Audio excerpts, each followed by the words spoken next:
Assalamualaikum warahmatullahi wabarakatuh. Halo teman-teman, di video kali ini kita akan bahas lagi materi TWK CPNS 2023 dan video ini video yang kedua. Kali ini kita akan membahas materi tentang pengamalan nilai-nilai Pancasila dalam kehidupan sehari-hari. Oke, dalam konteks kedudukannya sebagai dasar negara, Pancasila sejatinya adalah identitas bangsa Indonesia. Kehadirannya membuat bangsa ini utuh atau membuat bangsa Indonesia menjadi utuh. Tanpa dasar negara, bangsa Indonesia tidak memiliki identitas serta arah tujuan yang sama, sehingga ancaman perpecahan akan lebih mudah terjadi. Seperti yang kita jelaskan sebelumnya, Pancasila merupakan dasar negara Indonesia. Maka, setiap bangsa Indonesia perlu mengamalkan nilai-nilai yang terkandung dalam Pancasila dalam kehidupan sehari-harinya. Tujuan dari pengamalan nilai-nilai Pancasila adalah yang pertama, untuk mempertahankan persatuan dan kesatuan Republik Indonesia. Yang kedua, untuk menjaga kedaulatan negara Republik Indonesia. Dan yang ketiga, untuk menghubungkan rasa tanggung jawab antara masyarakat dengan pemerintah. Itulah kenapa perlu diamalkan nilai-nilai Pancasila dalam kehidupan sehari-hari. Oke, untuk pengamalan nilai-nilai Pancasila, sila pertama atau ketuhanan, berikut pembahasannya. Sila pertama bunyinya adalah ketuhanan yang Maha Esa. Nilai ketuhanan pada sila pertama mengandung dua nilai turunan, yaitu nilai kepercayaan dan nilai ketakwaan. Nilai kepercayaan diwujudkan dalam bentuk keyakinan dan pengakuan terhadap adanya Tuhan yang Maha Esa. Dalam konteks kenegaraan, keyakinan tersebut diwujudkan dengan adanya 6 agama yang secara resmi diakui oleh pemerintah, diantaranya adalah Islam, Katolik, Protestan, Hindu, Buddha, dan juga Konghucu. Sedangkan nilai ketakwaan bermakna kebebasan bagi setiap warga negara untuk beribadah sesuai agama yang diyakininya tersebut. Hal ini sesuai dengan pasal 28E ayat 1 Undang-Undang Dasar 1945 yang bunyinya setiap warga negara bebas memeluk agama dan beribadah sesuai agamanya. Berikut butir pengamalan sila pertama. Yang pertama adalah bangsa Indonesia menyatakan kepercayaan dan ketakwaan kepada Tuhan Yang Maha Esa. Yang kedua, manusia Indonesia percaya dan takwa kepada Tuhan Yang Maha Esa sesuai dengan agama dan kepercayaannya masing-masing menurut dasar kemanusiaan yang adil dan beradab. Yang ketiga, mengembangkan sikap saling menghormati dan bekerja sama antara pemeluk agama dengan penganut kepercayaan yang berbeda-beda terhadap Tuhan Yang Maha Esa. Yang keempat, membina kerukunan hidup di antara sesama umat beragama dan kepercayaan terhadap Tuhan Yang Maha Esa. Yang kelima, agama dan kepercayaan terhadap Tuhan Yang Maha Esa adalah masalah yang menyangkut hubungan pribadi manusia dengan Tuhan Yang Maha Esa. Yang keenam, mengembangkan sikap saling menghormati kebebasan menjalankan ibadah sesuai dengan agama dan kepercayaannya masing-masing. Dan yang ketujuh, tidak memaksakan suatu agama dan kepercayaan terhadap Tuhan Yang Maha Esa kepada orang lain. Nah, berikut contoh-contoh penerapannya, baik itu di lingkungan rumah, tangga, kemudian masyarakat maupun sekolah. Yang pertama kita bahas penerapan sila pertama atau nilai ketuhanan di rumah. Yang pertama adalah membiasakan keluarga untuk menjalankan kewajiban ibadah dan dengan rajin, seperti sholat 5 waktu atau beribadah ke gereja. Yang kedua adalah membiasakan berdoa tiap sebelum dan setelah melakukan aktivitas, misalnya saat makan, tidur, atau bepergian. Yang ketiga, menghormati orang tua serta mentaati nasihat dan perintahnya. Selanjutnya, penerapan nilai ketuhanan di masyarakat. Yang pertama, saling menghormati antar tetangga walaupun berbeda keyakinan. Yang kedua, memperkuat toleransi di antara para pemeluk agama dengan cara memberikan kesempatan untuk menjalankan ibadah masing-masing. Yang ketiga, memperlakukan tetangga dengan baik, misalnya saling berbagi oleh-oleh, makanan, atau hadiah. Sedangkan penerapan nilai ketuhanan atau sila pertama di sekolah, yaitu yang pertama menganggap semua teman sama meskipun berbeda-beda agama. Yang kedua, saling menghormati dan bertoleransi antar teman dengan keyakinan yang berbeda. Yang ketiga, bergaul dengan positif dan produktif, misalnya saling mendukung untuk mencapai kesuksesan, saling membantu, juga bermain dan belajar bersama. Jadi itulah pembahasan pengamalan nilai Pancasila ke pertama. Selanjutnya kita akan membahas pengamalan nilai Pancasila sila kedua atau kemanusiaan. Sila kedua bunyinya adalah kemanusiaan yang adil dan beradab. Sila tersebut mengandung makna bahwa kemanusiaan haruslah diutamakan dalam aktivitas keseharian masyarakat Indonesia. Terlebih lagi, negara Indonesia berdiri di atas berbagai macam perbedaan, seperti yang tersurat dalam semboyan negara Indonesia, yaitu Bhinneka Tunggal Ika. Nilai kemanusiaan menjamin kita untuk memperlakukan sesama manusia dengan adil tanpa membedakan suku, golongan, ras, dan agama. Selain itu, dengan nilai kemanusiaan, maka hak asasi manusia akan dijunjung tinggi.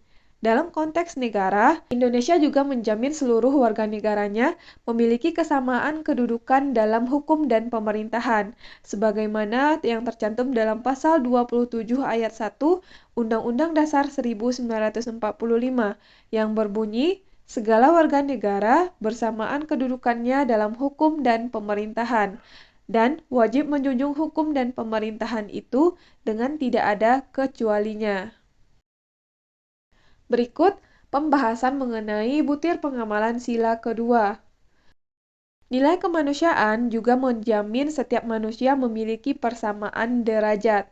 Hal ini seperti tercantum dalam makna sila kedua menurut Kementerian Pendidikan dan Kebudayaan, yaitu menghargai dan menghormati antar sesama manusia serta memiliki persamaan derajat. Berikut butir pengamalan sila kedua. Yang pertama, mengakui dan memperlakukan manusia sesuai dengan harkat dan martabatnya sebagai makhluk Tuhan yang Maha Esa. Yang kedua, mengakui persamaan derajat, persamaan hak dan kewajiban asasi setiap manusia tanpa membeda-bedakan suku, keturunan, agama, kepercayaan, jenis kelamin, kedudukan sosial, warna kulit, dan sebagainya. Yang ketiga, mengembangkan sikap saling mencintai sesama manusia. Yang keempat, mengembangkan sikap saling tenggang rasa dan tepa salira. Yang kelima, mengembangkan sikap tidak semena-mena terhadap orang lain. Yang keenam, menjunjung tinggi nilai kemanusiaan. Yang ketujuh, gemar melakukan kegiatan kemanusiaan. Yang kedelapan, berani membela kebenaran serta keadilan. Yang kesembilan, bangsa Indonesia merasa dirinya sebagai bagian dari seluruh umat manusia. Yang kesepuluh, mengembangkan sikap saling menghormati dan bekerja sama dengan bangsa lain. Berikut penerapan nilai kemanusiaan di rumah. Yang pertama, menghormati, menghargai, dan menyayangi orang tua serta saudara. Yang kedua, membantu orang tua mengerjakan pekerjaan rumah. Yang ketiga, mendengarkan nasihat dan mematuhi perintah orang tua. Yang keempat, tidak semena-mena terhadap orang tua dan sesama saudara. Yang kelima, memiliki sikap tenggang rasa dan menjaga kerukunan di dalam rumah. Selanjutnya, penerapan nilai kemanusiaan di masyarakat, yaitu menghormati tetangga tanpa membedakan suku, agama, ras, dan golongan. Yang kedua, menjaga kerukunan antar tetangga. Yang ketiga, menolong tetangga yang membutuhkan bantuan. Yang keempat, menjaga norma kesopanan di lingkungan tetangga. Yang kelima, melakukan kewajiban sesuai peraturan yang disepakati di lingkungan masyarakat, misalnya menjaga kebersihan lingkungan dengan ikut kerja bakti. Yang keenam, tidak main hakim sendiri. Yang ketujuh, mengambil keputusan untuk kepentingan masyarakat dengan jalan musyawarah. Selanjutnya, penerapan nilai kemanusiaan di lingkungan sekolah. Memperlakukan sesama teman dengan baik tanpa membedakan suku, ras, agama, dan golongan. Yang kedua, menghormati guru. Yang ketiga, menghormati teman. Dan yang keempat, membantu guru dan teman yang mengalami kesulitan. Itulah pembahasan pengamalan nilai Pancasila, yaitu sila kedua. Selanjutnya kita akan membahas pengamalan nilai Pancasila sila ketiga atau nilai persatuan. Sila ketiga Pancasila bunyinya adalah Persatuan Indonesia. Maknanya adalah bahwa seluruh warga negara Indonesia harus bersatu tanpa memandang perbedaan suku, bahasa, agama, dan latar belakang budaya lainnya. Menurut Kementerian Pendidikan dan Kebudayaan, nilai persatuan salah satunya dapat diwujudkan dengan cara memiliki jiwa nasionalisme yang tinggi. Nasionalisme sendiri berarti rasa cinta terhadap tanah air Indonesia. Berikut butir pengamalan sila ketiga. Yang pertama, mampu menempatkan persatuan, kesatuan, serta kepentingan dan keselamatan bangsa dan negara sebagai kepentingan bersama di atas kepentingan pribadi serta golongan. Yang kedua, sanggup dan rela berkorban untuk kepentingan negara serta bangsa apabila diperlukan. Yang ketiga, mengembangkan rasa cinta terhadap tanah air dan bangsa. Yang keempat, mengembangkan rasa kebanggaan, berkebangsaan, dan bertanah air Indonesia. Yang kelima, memelihara ketertiban dunia yang berdasarkan pada kemerdekaan, perdamaian abadi, serta berkeadilan sosial. Yang keenam, mengembangkan persatuan Indonesia atas dasar Bhinneka Tunggal Ika. Dan yang ketujuh, memajukan pergaulan demi persatuan dan kesatuan bangsa. Berikut penerapan nilai persatuan di rumah tangga. Yang pertama, menanamkan jiwa dan semangat patriotisme serta cinta tanah air bagi seluruh anggota keluarga, misalnya dengan membiasakan mengkonsumsi produk-produk lokal buatan Indonesia. Yang kedua, mengajarkan kepada anggota keluarga untuk menjaga nama baik Indonesia. Yang ketiga, menumbuhkan sikap saling menghormati, menyayangi, dan menghargai di antara anggota keluarga. Selanjutnya, penerapan nilai persatuan di masyarakat, yaitu saling bekerja sama dan menghormati antar tetangga tanpa membedakan suku, agama, ras, dan golongan. Yang kedua, mengutamakan kepentingan masyarakat di atas kepentingan pribadi atau keluarga. Yang ketiga, tidak memaksakan keinginan kita kepada orang lain. Yang keempat, menjaga keamanan dan ketertiban di lingkungan masyarakat. Yang kelima, di tengah lingkungan yang majemuk dengan latar belakang budaya, bahasa Indonesia digunakan sebagai bahasa persatuan. Sedangkan penerapan nilai persatuan di lingkungan sekolah adalah berteman tanpa memandang status sosial ekonomi, agama, suku, ras, dan golongan.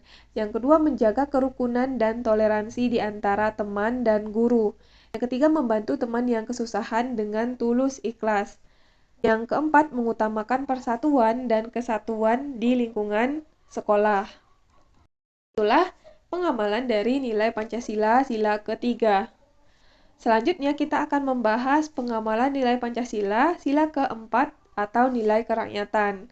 Sila keempat bunyinya adalah kerakyatan yang dipimpin oleh hikmat kebijaksanaan dalam permusyawaratan atau perwakilan. Sila tersebut bermakna kekuasaan tertinggi ada di tangan rakyat. Nilai kerakyatan terkait erat dengan pemerintahan di Indonesia yang menerapkan sistem demokrasi, yaitu pemerintahan dari rakyat, oleh rakyat, dan untuk rakyat. Selain nilai tersebut, sila keempat juga bermakna pengambilan keputusan dari pendapat-pendapat yang berbeda diutamakan melalui mekanisme musyawarah. Kementerian Pendidikan dan Kebudayaan pun membedah makna sila keempat sebagai berikut. Kata hikmat kebijaksanaan diartikan sebagai penggunaan akal sehat dalam melakukan segala sesuatu. Permusyawaratan dimaknai sebagai musyawarah untuk mengambil keputusan dan mencapai mufakat. Perwakilan mengacu kepada sistem yang dianut, yaitu perwakilan rakyat. Berikut butir pengamalan sila keempat. Yang pertama, sebagai warga negara dan warga masyarakat, setiap manusia Indonesia memiliki kedudukan, hak, dan kewajiban yang sama. Yang kedua, tidak boleh memaksakan kehendak kepada orang lain. Yang ketiga, mengutamakan musyawarah dalam mengambil keputusan untuk kepentingan bersama. Yang keempat, musyawarah untuk mencapai mufakat diliputi oleh semangat kekeluargaan. Yang kelima, menghormati serta menjunjung tinggi setiap keputusan yang dicapai sebagai hasil musyawarah. Yang keenam, dengan iktikat baik serta rasa tanggung jawab, menerima dan melaksanakan hasil keputusan musyawarah. Yang ketujuh, mengutamakan kepentingan bersama di atas kepentingan pribadi serta golongan di dalam musyawarah. Yang kedelapan, musyawarah dilakukan dengan akal sehat dan sesuai dengan hati nurani yang luhur. Yang kesembilan, keputusan yang diambil harus dapat dipertanggungjawabkan secara moral kepada Tuhan Yang Maha Esa, menjunjung tinggi harkat dan martabat manusia, nilai kebenaran dan keadilan, serta mengutamakan persatuan dan kesatuan demi kepentingan bangsa. Yang kesepuluh, memberi kepercayaan kepada wakil-wakil yang dipercaya untuk melaksanakan permusyawaratan. Berikut penerapan dari nilai kerakyatan di lingkungan rumah. Yang pertama, anak mendengarkan dan menuruti nasihat orang tua. Yang kedua, orang tua mau mendengarkan dan menerima saran dari anak. Yang ketiga, menghargai dan melaksanakan keputusan. Sedangkan penerapan nilai kerakyatan di masyarakat, yang pertama adalah mengikuti pemilihan kepala daerah, baik dari tingkat provinsi, kabupaten, hingga RT dan RW. Yang kedua, aktif mengikuti kegiatan musyawarah warga dan memberikan pendapat. Yang ketiga, melaksanakan keputusan hasil musyawarah. Sedangkan di lingkungan sekolah, penerapan dari nilai kerakyatan yang pertama adalah aktif mengikuti organisasi kesiswaan. Yang kedua, mengambil keputusan untuk kepentingan bersama lewat jalan musyawarah. Yang ketiga, mendengarkan pendapat guru dan teman. Yang keempat, tidak memaksakan pendapat dan kehendak kepada teman. Itulah penjelasan mengenai pengamalan nilai-nilai Pancasila, sila keempat. Selanjutnya kita akan membahas pengamalan nilai-nilai Pancasila, sila kelima, yaitu nilai keadilan. Sila kelima Pancasila bunyinya adalah keadilan sosial bagi seluruh rakyat Indonesia. Makna sila tersebut adalah setiap masyarakat Indonesia memiliki hak yang sama untuk mendapatkan kesejahteraan, mewujudkan rakyat yang sejahtera tanpa kesenjangan ekonomi, sosial, budaya, juga politik merupakan tujuan dari bangsa Indonesia. Dengan demikian, nilai keadilan dapat diwujudkan. Berikut butir pengamalan sila kelima. Yang pertama, mengembangkan perbuatan yang luhur yang mencerminkan sikap dan suasana kekeluargaan dan kegotong royongan. Yang kedua, mengembangkan sikap adil terhadap sesama. Yang ketiga, menjaga keseimbangan antara hak dan kewajiban. Yang keempat, menghormati hak orang lain. Yang kelima, suka memberi pertolongan kepada orang lain agar dapat berdiri sendiri. Yang keenam, tidak menggunakan hak milik untuk usaha-usaha yang bersifat pemerasan terhadap orang lain. Yang ketujuh, tidak menggunakan hak milik untuk hal-hal yang bersifat pemborosan dan gaya hidup mewah. Yang kedelapan, tidak menggunakan hak milik untuk bertentangan dengan atau merugikan kepentingan umum. Yang kesembilan, suka bekerja keras. Yang kesepuluh, suka menghargai hasil karya orang lain yang bermanfaat bagi kemajuan dan kesejahteraan bersama. Yang ke-11, suka melakukan kegiatan dalam rangka mewujudkan kemajuan yang merata dan berkeadilan sosial. Selanjutnya, penerapan nilai keadilan di lingkungan rumah. Yang pertama, menjalankan kewajiban dan mendapatkan hak sesuai peranan masing-masing anggota keluarga. Yang kedua, saling membantu dan mendukung antar anggota keluarga. Yang ketiga, menghormati hak masing-masing anggota keluarga. Sedangkan penerapan nilai keadilan di lingkungan masyarakat, yang pertama, melaksanakan kewajiban dan mendapatkan hak sebagai warga masyarakat. Yang kedua, membantu tetangga yang membutuhkan tanpa melihat status sosial. Yang ketiga, mengesampingkan kepentingan pribadi dan mengutamakan kepentingan masyarakat. Selanjutnya, penerapan nilai keadilan di lingkungan sekolah. Yang pertama, melaksanakan kewajiban dan mendapatkan hak sebagai siswa. Yang kedua, menghargai teman dan menghormati guru. Yang ketiga, saling membantu dan berbagi antar teman. Jadi itulah pengamalan dari sila kelima di dalam kehidupan sehari-hari. Oke, sekian pembahasan atau penyampaian materi terkait dengan pengamalan nilai-nilai Pancasila dalam kehidupan sehari-hari. Semoga video ini bermanfaat untuk teman-teman, dapat membantu teman-teman untuk belajar. Terima kasih udah nonton video ini. Sampai ketemu lagi di video selanjutnya.